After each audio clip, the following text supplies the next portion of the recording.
Hello, it is the 9th of June. That means we've got 3 days until I, Guyton, or as you may know me in game, Seralaw, fly over to Copenhagen. So we're just going to take some time to go around the village in which I live to actually go and catch some Pokemon, but also do some general prep for Copenhagen. And more importantly also, there's a couple of things I need to show off. I did a fantastic remote lucky trade. I'll show you all of that as well.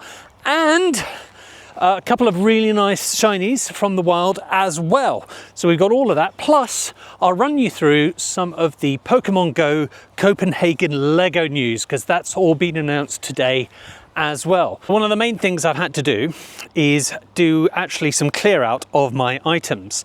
So I actually have got about 5,900 space for items. So I have minimized down pretty much all my potions. I've only got about 60 max potions and 60 max revives. I don't think I'm going to need any more than that during our session over in Copenhagen.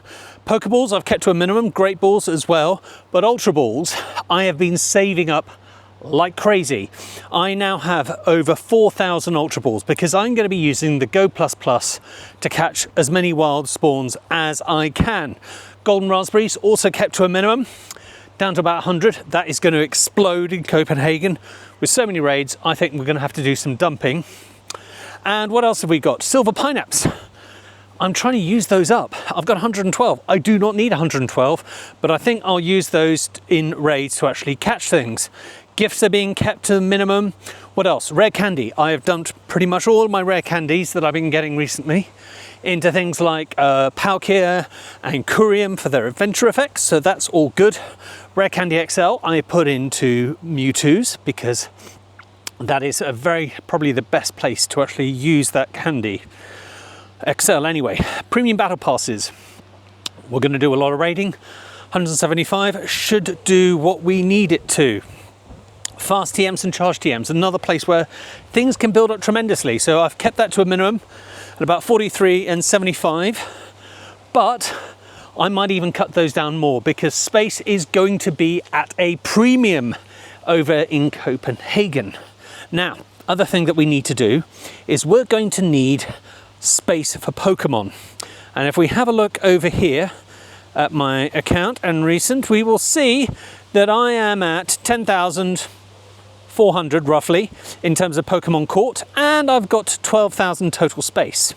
Now, some of that's just catches from today, so I'll probably be able to delete 100, but I'm going to need at least, and a lot of people will need, a lot more space. So I built up this tag over here called Trash, and this is where I have kept all of my recent catches, all my Mewtwo's, all these raids and have good legendary bosses, mythicals, everything, G-Maxes, D-Maxes that I've just sort of kept. So there's really useful stuff in here, but I've got better versions of all of them. So we are going to delete pretty much over 700 mythicals, legendaries, and everything else all in one go. Here we go, because we will need that space. So it is transfer 718. Look at all this. We're going to have to lose 75 event Pokemon, 564 legendary mythical ultra beasts. There's a lot of stuff that's getting transferred here, and we're going to include it. Okay, let's do it. It's taking its time. Done. Oh, apparently these are all saved, so we've already tagged those, so we're going to just see. I'm even having to get rid of a background Yveltal. It's from Go Wild, I think it was last time, so we don't need that. It's not that useful. I've got other better versions of it. So again, second wave, include, transfer, clear. And if we have a look now at my storage, we'll see that I'm over 2,000. I've got over 2,000 spaces, which should make me sort of match fit. Now, I've been having quite a good run of luck recently with catching things in Pokemon Go.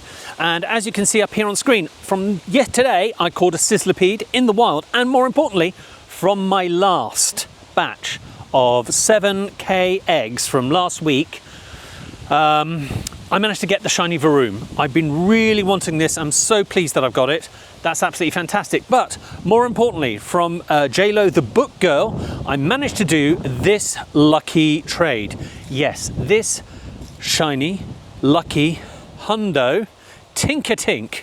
Look at this. I am so pleased with it. Oh, I don't think I need to do any more trades with Tinker Tink. And in fact, we're going to evolve it here on the channel. Here we go. And there we have it, our Shundo Tinkerton. So pleased with this. This is a really great addition. Look at this. We're going to give it a new charged attack. And you know what? It deserves it. We're going to power it up fully. All the way up to, let's see, 2,544. Oh, excellent. I'll have to check out the movesets. I don't think Rock Smash is the best moveset on that, but it's a trophy piece at this point. And if we have a look over here at my Shundo tag, we're going to view all tags with that Shundo. This makes Shundo number 9, and they're all slightly different. None of them are exactly the same. This is my first remote lucky trade that went Shundo. So, and I think the odds of that are about 1 in 64. So, and I think I've probably done about 30. So I'm beating the odds there a little bit on that one. So I'm going to have to obviously work a while longer before I get anything else. But that has been fantastic to get that as a trade. Now, one other thing that's been announced are the details of the Lego Stamp Rally. They've released them just a couple of hours ago now. And here they are in Copenhagen. We have got 5 stops that we're going to be doing. I'm not going to pretend that I know how to pronounce any of these, but it looks like Fælledparken, the main, sort of where the main Go festival is, the park. There will be 1 stamp there.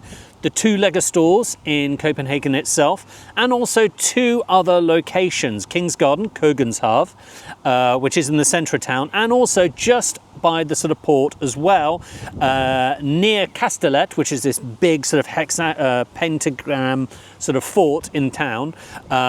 There's something called the Gefien Fountain, which is where it will be. And if you want to have a look and see what that looks like, I made a little map, and I'm just going to bring up that graphic here. As you can see, these are the sort of 5 locations, and they're all going to be pretty easy to get to. So that's absolutely fantastic, and hopefully we're going to spin those and get some fantastic Pikachus with that Lego background that I think is going to be a highly valuable trading commodity to everyone else in the world. And that's probably the only way that we'll get anything interesting from those other events and what everybody else got. I'm also hoping that we get a ton of very cool Lego stuff. I don't think they're going to release the smart bricks early, but if they did, we may have to buy a set. So there we go. We're getting ready for Pokemon Go Fest Copenhagen. All's in plan. It looks like it's about to tip down with rain here, so I'm going to head off home. But before I do, if you are in Copenhagen for GoFest, please drop us a message. We are arriving late on Friday night. We're all day there on Saturday. Oh, there's a thunder. And Sunday. So if you are around, we'd love to meet and chat and catch up. Drop us a message. Apart from that, if you want to check out some of my other videos, they're up here and here. And of course, remember to like, comment and subscribe. Thank you very much. Until GoFest, bye.